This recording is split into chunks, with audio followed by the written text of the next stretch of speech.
श्रीगुहपञ्चरत्नम् ॐ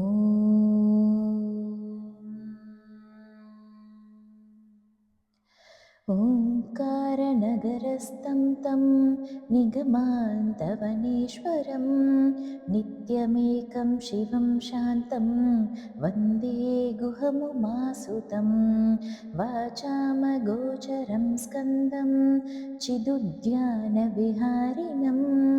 गुरुमूर्तिं महेशानं वन्दे गुहमुमासुतं सच्चिदानन्दरूपेशं संसारध्वान्तदीपकं सुब्रह्मण्यमनाद्यन्तं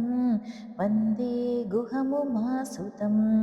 स्वामिनाथं दयासिन्धुं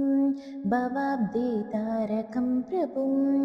निष्कलङ्गं गुणातीतं वन्दे गुहमुमासुतं निराकारं निराधारं निर्विकारं निरामयं निर्द्वन्द्वं च निरालम्बं वन्दे गुहमुमासुतम् इति श्रीगुहपञ्चरत्नस्तोत्रं सम्पूर्णम्।